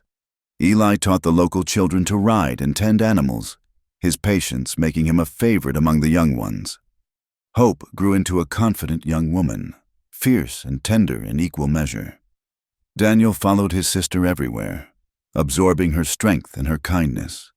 They learned their mother's full story gradually, understanding growing with age. "Were you scared, Mama?" Hope asked one evening when she was 15, old enough to truly comprehend what her mother had survived. "When everything was happening." "Terrified," May admitted. "But fear isn't the opposite of courage, sweetheart. Courage is being terrified and doing what needs to be done anyway." On their 20th wedding anniversary, Eli surprised May with a trip back to Mercy's Bend. The town had transformed, prosperous now under honest leadership, with a school that bore Emma Whitmore's name. They stood together at Emma's grave, a well-tended plot with a new headstone that read, "Beloved daughter, forever remembered." "I used to think the pain would kill me," May said softly, tracing Emma's name. "Now I know it's just part of me, like my arm or my heart, always there, but not all I am." That night in the hotel that stood where the old saloon had been, they made love with the passion of people who knew how precious each moment was. Later, lying in the darkness, May spoke into the quiet. "If someone had told me that first day you helped with the well, that we'd end up here, married, with children, with a life I actually want to live, I'd have thought them mad. Life's funny that way." Eli replied, pulling her closer. "The worst things lead to the best things sometimes. Do you ever regret it? Staying? You could have kept riding, found an easier path." He was quiet for a moment. "I spent 5 years after the war looking for home. Didn't know that's what I was doing, but I was. Then I found you, and I knew. Home wasn't a place. It was a person. It was you, May, always you." They returned to their valley to find Hope teaching Daniel to draw, his clumsy efforts reminding May painfully and sweetly of other drawings. Another child. But the pain was bearable now, softened by the joy of what survived. Years flowed like the stream through their property. Hope married a good man, a teacher who appreciated her spirit. Daniel became a lawyer, determined to fight the kind of injustices his mother had faced. May and Eli grew old together, their love deepening like wine, complex and rich with time, on a spring day not unlike the one when they'd first met. May found Eli in the barn, repairing tack with hands that shook slightly now with age. She watched him for a moment, this man who'd stayed when everyone else had turned away, who'd fought for her when she couldn't fight for herself. "What?" he asked, noticing her scrutiny. "Just thinking," she said, moving into his arms. About how sometimes the very worst thing that happens to you leads to the very best thing. Philosophical in your old age? Maybe. She smiled up at him. Or maybe just grateful. For you. For our children. For this life we built from ashes. He kissed her then, and it was like the first time and the 1,000th time all at once. Familiar and thrilling. Comfortable and passionate.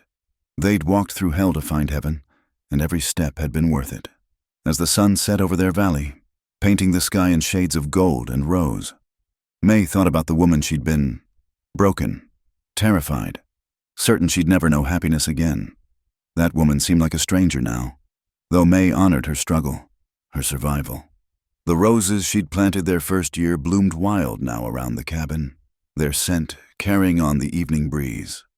Hope and her family would visit tomorrow. Daniel the week after. There would be laughter and stories. Children running through the same fields where their parents had made their stand. Life, May reflected, had a way of surprising you.